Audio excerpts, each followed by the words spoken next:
YouTube, you see the title and you already know why you're here. So let's go ahead and get into the video.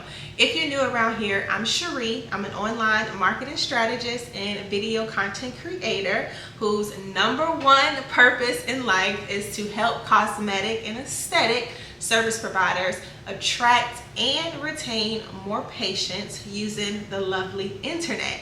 And in today's video, I want to talk about a few more online marketing mistakes that I still see online. And I stress that because this is a part 2, okay? So go watch part 1, not right now, okay? Don't exit out of this video. Watch this video to the end, but when you're done, go watch part 1 so that you can get the full picture, and most importantly, just make sure you're not making any of these mistakes. And also to add, if you find today's video helpful, don't forget to share it with a friend. Thumbs up, comment, like, subscribe, or ask any question in the comment section so I can know that the information I'm putting out here is useful to somebody. The very first mistake that I see a lot of cosmetic and aesthetic practice owners make online is that they are not using the right hashtags. They're using hashtags, so kudos for using them, but if you're going to use them, you want to make sure you use the right ones, because remember, at the end of the day, social media is a tool. It is a tool to help us spread the word about our products and our services, but it is only as good as the person using it. So therefore, when you are on Instagram, for example, and you're using hashtags, make sure you are using hashtags that are attracting potentials and patients in your local community. So many times I see cosmetic and aesthetic service providers make this one mistake where they're using hashtags that are simply attracting other aesthetic and cosmetic service providers as opposed to the people in your local community. When you use hashtags like microneedling, okay, microneedling is not really going to attract a client or potential patient in your community, but when you add another keyword to that, microneedling Georgia, microneedling Nashville, you increase the chances of someone finding your post, someone in your local community finding your post, because you are using a hashtag that locals are actually using. For example, a popular hashtag here in my hometown is what to do in Savannah. Another popular hashtag is low country living. Not only are the locals using those hashtags, but when people come visit my city, they search for those hashtags. Now, who's to say the person searching, maybe they might be searching for what to do in Savannah, who's to say that they're looking for a med spa, or who's to say that they're looking for a cosmetic dentist? Nobody knows that. But by you using those hashtags, what you do is you increase the chances of your content being found under those hashtags. If you're not using hashtags at all, I definitely would not recommend that. But if you are going to use them, make sure you're using them the right way. Next up, geotags and location tags. So many times we want to use, well, not me. So many times you want to use your practice as the location tag. But the thing about location tags or geotags, they work just like hashtags, and oftentimes people are searching for things to do in local cities by a certain city and state. They may not necessarily be searching for your particular practice, so they're not going to put your practice's name in the search engine. But what they will put in the search engine is Nashville, Tennessee, or Memphis, Tennessee, or Phoenix, Arizona, or Houston, Texas, or Clearwater, Florida. They will put that in the search engine and just check to see what content comes under those location tags. So use your location tag, sometimes the name of your practice, okay? Use that sometimes. I don't want to misrepresent, and I do not want you to think that I'm saying don't use it at all, but switch it up a bit. One tip that I would suggest for you is to go into your insights. You can do this on most social media platforms, but I'll just say Instagram to keep it simple. Go on Instagram, look at your insights, and then look at the demographics of the people who are actually engaging with your content. Sometimes they're not just in your local city. Sometimes they're in surrounding cities. Use those location tags. It's because there's proof already showing that people in those cities are interested in your content or whatever you have to offer. Okay. Up next, so many, and I mean so many, cosmetic and aesthetic service providers are not using email marketing. Now, I've run into clients who are using communication tools as a way to email their patients. And while that works and while that can be very beneficial because it gets the job done, it's, you know, it's a communication tool, so it gets the job done. However, those are not recommended when you are really trying to grow and scale your email list. Why? Because with the communication tool, you're not able to track metrics that actually help you 10x your email list.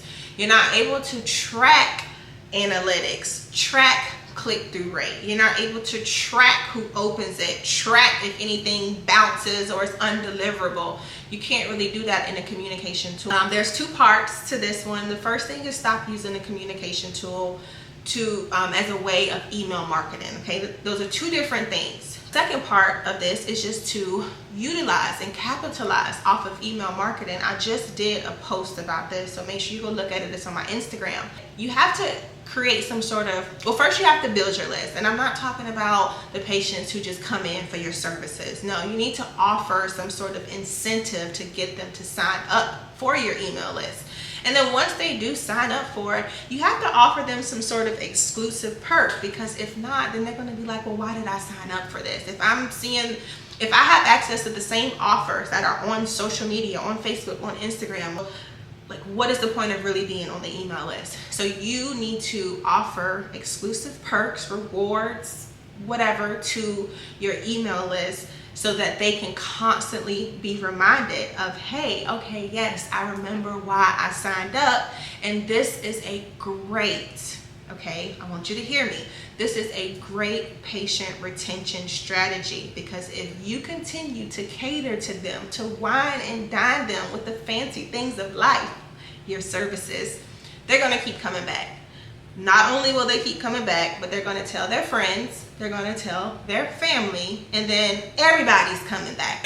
So make sure you take full advantage of email marketing. And I'm not just talking about a boring newsletter. No, send your patients emails, ask them what they're up to, tell them that if they have any questions, just hit respond to this email, and actually treat your patients like real people. Now, this one may hit home for a lot of you, and a lot of you may be very confused, but you are not producing quality content. You're just not. And I hate to put it to you like this, but you attract what you post. And if you are posting trash, expect to attract trash. That's just how it works. You're not going to attract high ticket clients into your cosmetic aesthetic practice posting low budget content. It just does not work like that. And honestly, y'all, it's just so much competition out there. Have you looked on social media lately? Like, have you looked and see what your competitors are actually posting? Sometimes when I look at the content on my Instagram feed, I am just like, how did they push posts on this? How did they really let this go out? Now, here's the thing about creating quality content. Quality content does not mean you have to go hire a whole production team. It doesn't mean you have to have the fanciest DSLR camera that's higher than your mortgage or your rent. It doesn't mean any of that. Quality content just needs to be cohesive. It needs to be consistent. It needs to be of some sort of value, whether that's emotional connection, but it has to be of some sort of value. And it needs to look nice. It just, bottom line, it needs to look nice. And one thing that just burns me is when people just take those TikTok videos and then they just put them on Instagram. They don't even remove the watermark. And now I know a lot of people don't know that they should be doing that. A lot of people don't know that Instagram is suppressing your content when you don't remove the TikTok watermark. Well, guess what? That's why I'm here. I'm here to educate you on things like that so that you can know and that you can do better and that you can be that much closer to creating that quality content that is going to stop the scroll and get patients to book with you, fill up your schedules, and bring their friends back with them. So make sure you're producing quality content and just make sure you're being consistent with it. Now, before I go into the next one, I just want you to let me know real quick. If you find any of this information helpful, drop your favorite emoji in the comment section. And let's go. Now, this online marketing mistake, I don't see a whole lot of cosmetic and aesthetic service providers make. In fact, I really feel like a lot of you are getting better with this. You're learning to collaborate with your community. For example, if you are a med spa owner, okay, you have a medical spa, go collaborate with a gym. Go collaborate with someone who does lymphatic massages. Go collaborate with someone who does regular massages. Collaborate with a nail salon. You honestly, as a med spa, you can really collaborate with so many different people. But if you want it to be a very aligned collaboration, then I would collaborate with all of those industries I said in the beginning, because it's just very much so aligned. I mean, I could say, hey, you can come in for your liquid lipo. Okay, and then to maintain your liquid lipo, I'm going to send you down the road to the gym so he can put you on a workout plan. Collaborate with your community. Take it to the next level. Everything is not always about your practice. I strongly believe that collaboration and connection is the quickest way to grow, because together we're strong. Wait, is that how you say it? Wait, alone we go far, but together we go even farther. I think that's how you say it. I don't know, but I know y'all know what I'm trying to say. The next online marketing mistake. Actually, let me take a drink of my lemonade because I'm quite thirsty. I'm quite parched. Next up, online marketing mistake. Another one. I don't know why I'm so silly today. Another online marketing mistake that I constantly see cosmetic and aesthetic service providers make online. There is no strategy behind your content marketing. There's no strategy with your email marketing, with your social media posts. There's no call to actions leading to your website. Most of you are just throwing wet noodles at the wall and hoping that they stick. And I know this. I'm not bashing. I'm just strictly speaking on experience from past conversations with clients, with many of you, cosmetic and aesthetic service providers just like you. And I know the things that you struggle with. We'll talk about that in another video. But one of the main things is that you just don't have a strategy. You're just randomly posting. And the thing about randomly posting, you attract the wrong clientele into your digital funnel, if you will. When you attract a lot of the wrong people, you don't really see a lot of conversions. You don't really see a lot of interactions or engagement or anything like that, because you're speaking to the wrong people, right? And that ties down to who your ideal patient is. Who is your ideal clientele?